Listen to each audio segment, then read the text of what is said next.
Murdo Fraser. Thank you, Convener.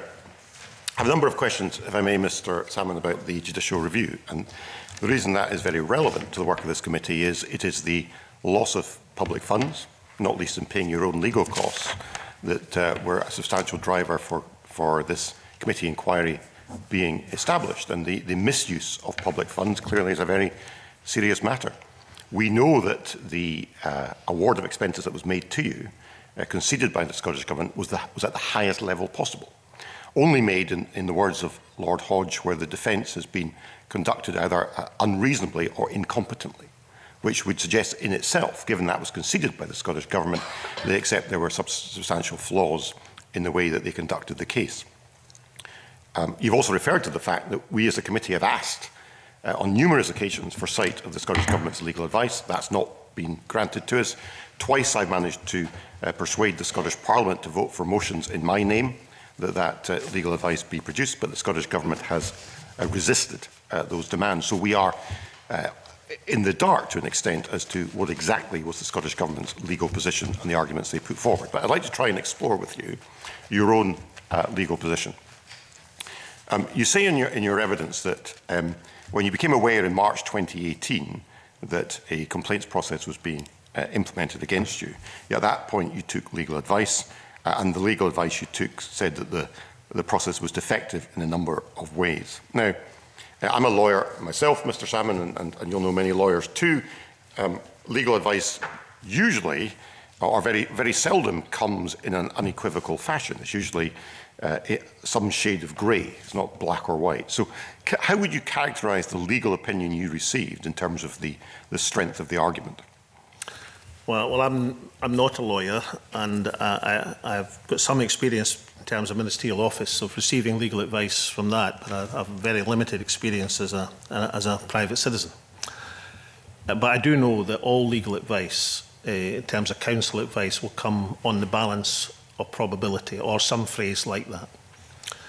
I was told, and this is long before the application of the process made it clearly unlawful. I was told that I had a very high probability of success. Indeed, I was in the unusual circumstance, I think, for most people, that my counsel were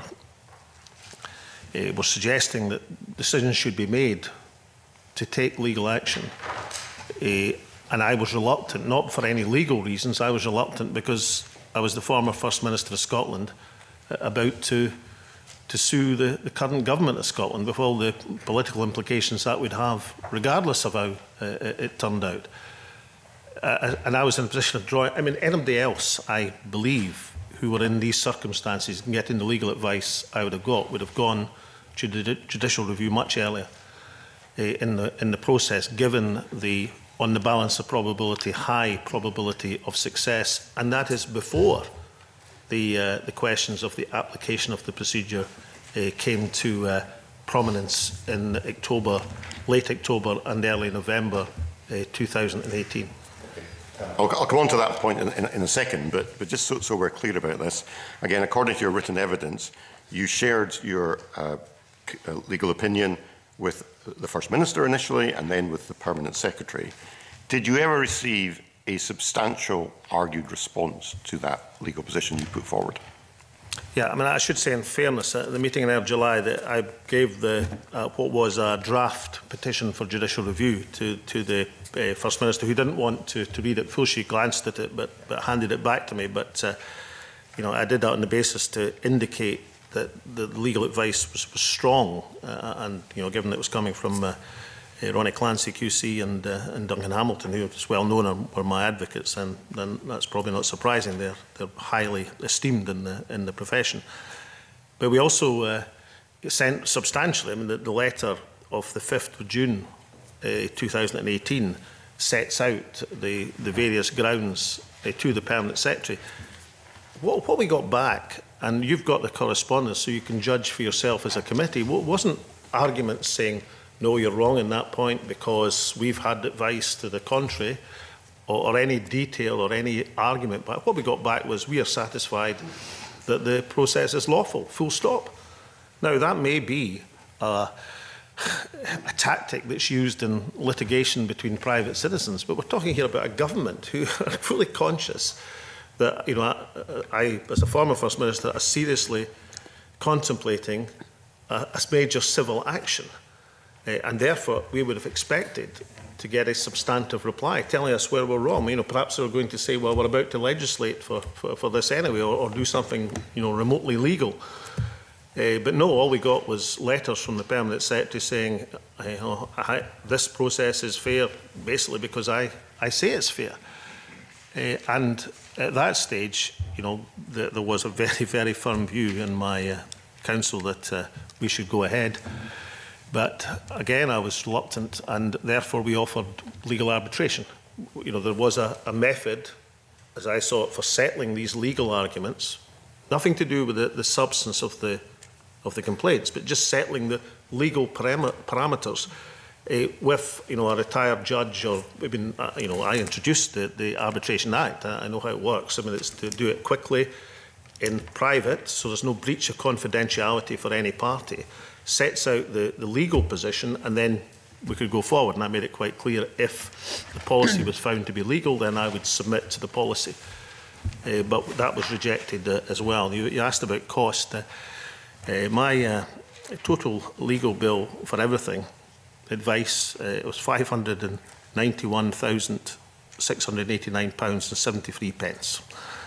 Recouped from the Scottish Government was £512,252. That, I don't know, I haven't worked out the percentage. It's a very, very high percentage. Normally, as you'll be aware, your percentage, what you recoup in costs, because this is not money for me, it's money for the legal bills and the court bills and all the other things, if you're taking out a petition, is much, much lower than that. It was at the very highest level. And the reason for that was, and this indeed was conceded by the government, as you heard in evidence, it was we had to go through a whole commission and diligence procedure to extract documentation. And I saw Paul Coquette, one of the government's lawyers, giving evidence to you, and very honestly, he came forward and said, that, in his view, that was unprecedented. He'd never heard of having to have a commission to extract documentation, but a commission we had to have. And without that commission, of course, we wouldn't have got the documentation, and the government would have been managed to hide it. And just to understand one last point, the government were prepared to go before the court and say there was no more documents. And that wasn't the fault of their counsel, because he apologised repeatedly at the commission and made it absolutely clear it was the fault of his client, i.e. the government, those on which a duty of candour was placed, had been withholding documentation not just from the petitioner, myself, not just from the court, but from their own counsel, which can't happen very often and is a totally extraordinary position. You referenced Mr. Coquette's evidence.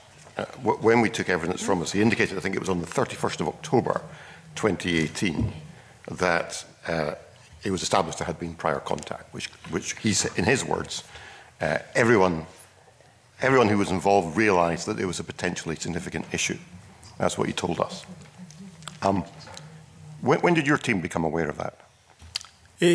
Well, we became aware that something was wrong because a whistleblower in the Scottish Government told us in October, by means that were sent to us, that there was something seriously wrong with a government press statement that had been released in late August when I launched when I held a press conference to say I was taking legal action against the government.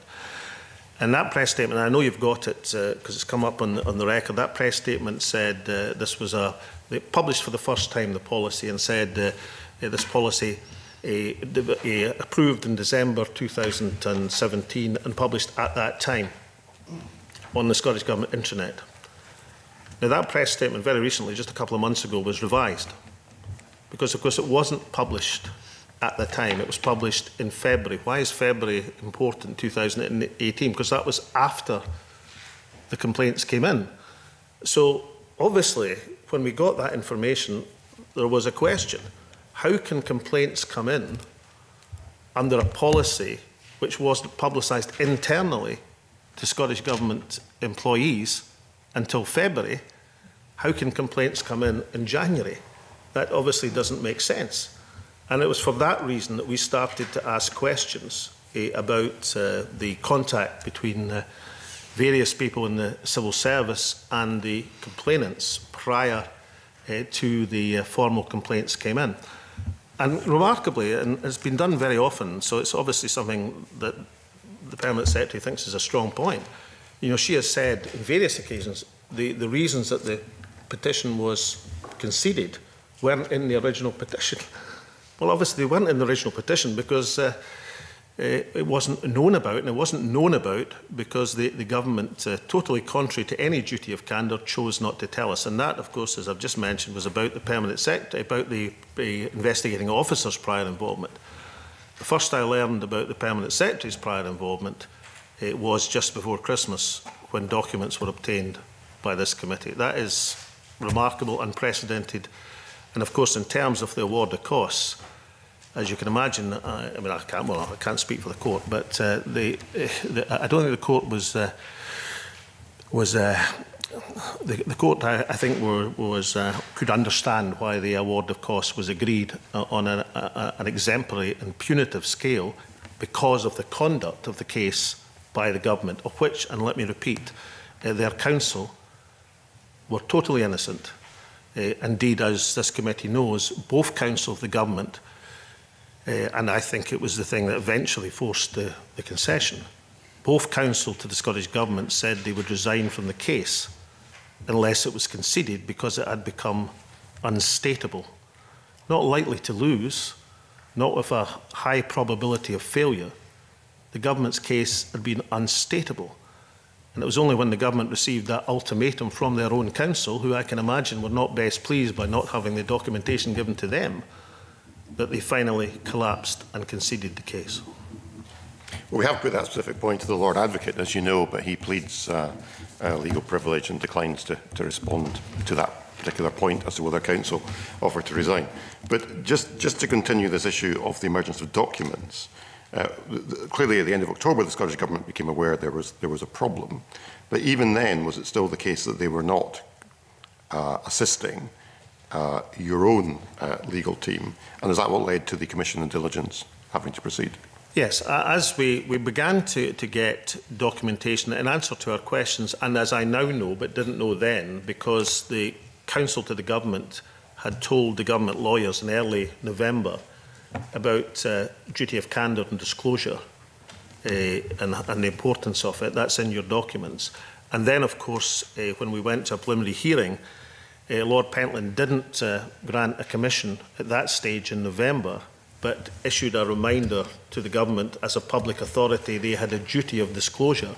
The specifications shouldn't be necessary in a case like this because it was against a public authority, and therefore that public authority had to provide the court with all the information.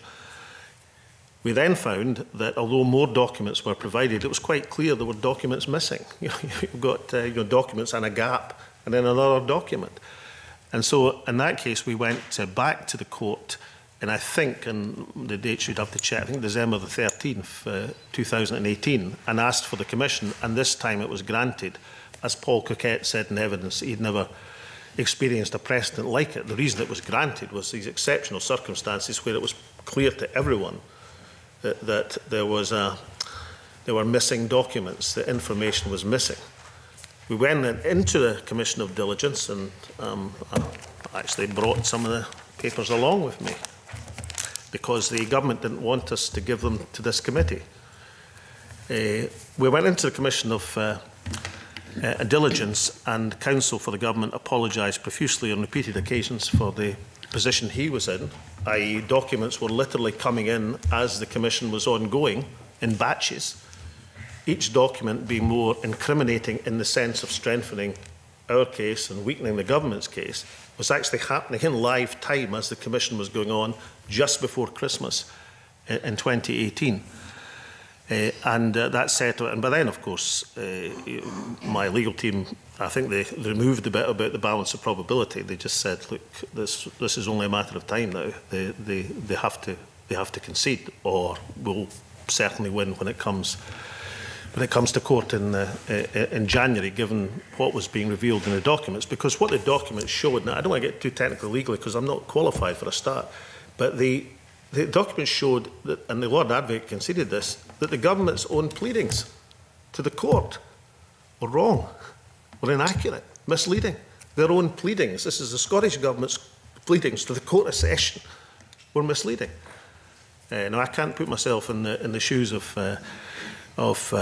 Roddy Dunlop or Christine O'Neill, but I can imagine that they were none best pleased in that circumstance, because obviously that reflects potentially reflects on their professional reputation. The one thing I would say is that everything I've seen is that the Government Council behaved perfectly honourably.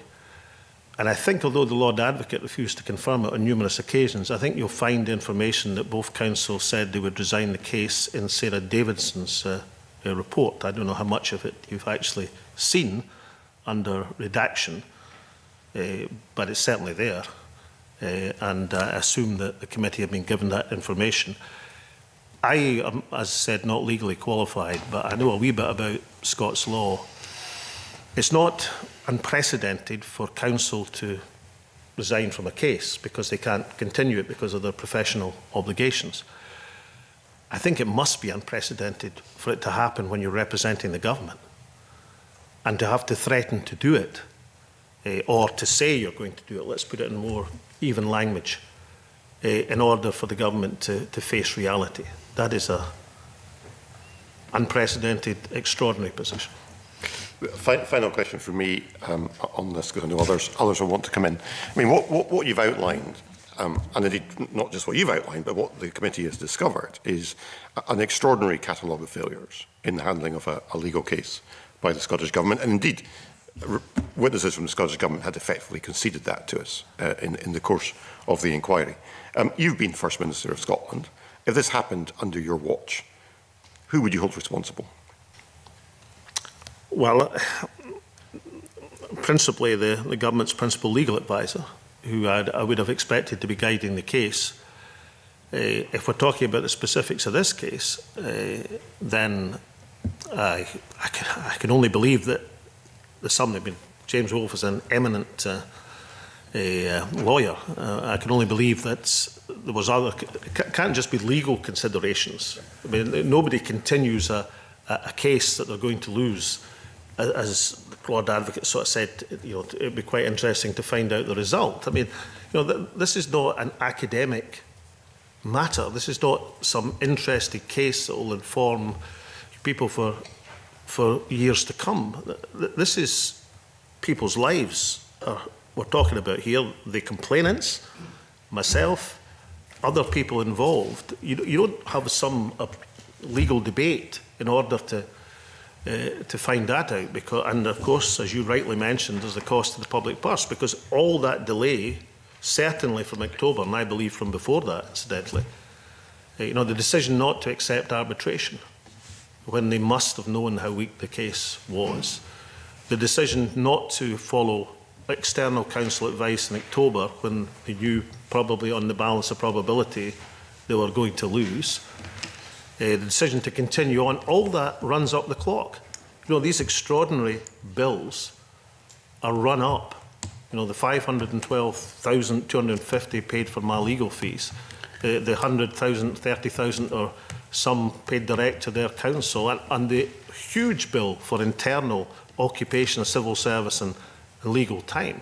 All that clock is running as they are refusing. Now, that cannot be just the Lord Advocate, because if that had been a legal matter, then surely he would have said, well, time to settle. That has to be a decision of the Permanent Secretary and presumably a decision of the First Minister.